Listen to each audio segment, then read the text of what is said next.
also at night, usually Sunday nights, is a staple for a lot of people to watch the show Desperate Housewives. For those of you who are fans at home, we've got a steamy way to help you kick off your week, and it's got nothing to do with the weather. Ricardo Chavira is here, a.k.a. Carlos Solis from the show Desperate Housewives. He's going to be in our studio today. Yeah, Chavira stars, of course, as Gabby's husband, portrayed by Eva Longoria.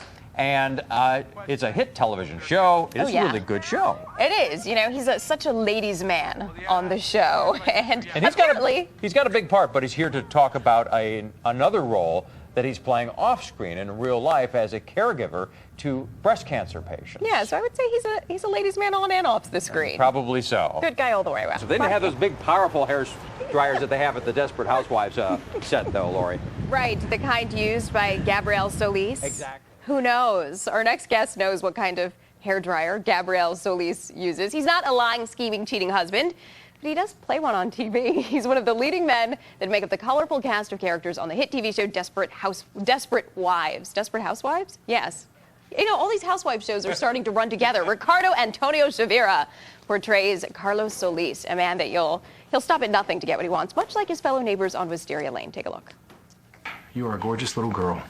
You have to say that. You're my dad. No, it's the truth. You are naturally beautiful. Makeup just covers that up. He's right, sweetie. You don't need all that gunk on your face. Then why do you wear it? Because I'm an adult. And besides, I hardly wear any. Come on, Gabby, let's try to keep this real. Chavira is in the Philadelphia area this week, but it's not to promote the new season of his show. He's actually raising awareness about a cause that changed his life. Please welcome Ricardo Antonio Chavira. I love you and Gabby on this show.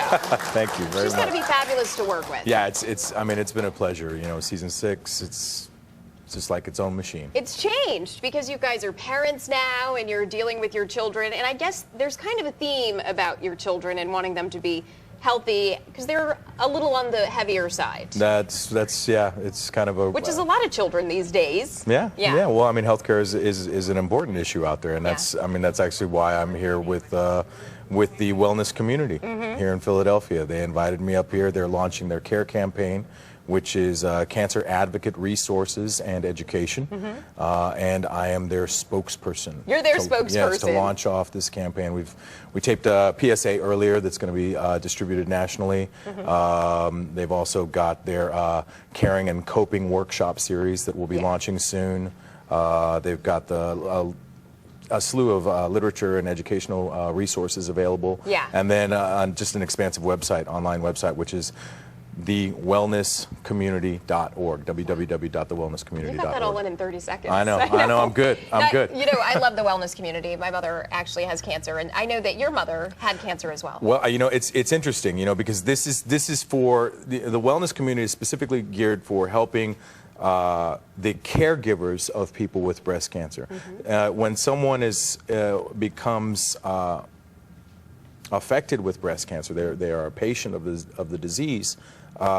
It doesn't just affect them. It it can be debilitating to the whole family. And so this is kind of, you know, getting help for the helpers. And I was kind of thrust into the role of caregiver when I was about 8, 9 years old, when my mom was diagnosed in 80, 81. I had no idea that that's what I was doing. Yeah. And then she succumbed to breast and ovarian cancer in 1987. Yeah. And the ramifications that had on me, dealing with that role as caregiver and not knowing that I was doing it, were extremely severe in certain decisions that I made in my life. And now, again, I'm thrust into that role again. Myself and my father and many of my family members with both of my sisters were diagnosed in the past year and a half with breast cancer, and they tested positive as well for the ovarian gene because of the history with my mother. And so how do you deal with that with your sisters? I mean, how are you there for them? Well, you know, my sister called me September 10th of last year, and I mean, immediately that 14, 15-year-old boy that lost his mom just kind of started resurfacing. Sure. And I mean, I was numb and I broke down and I was devastated. And, you know, when we were both kind of crying on the phone, and she said, okay, but this is the only time you get to cry. This is the only phone call that you get to cry on. And I was like, okay, all right.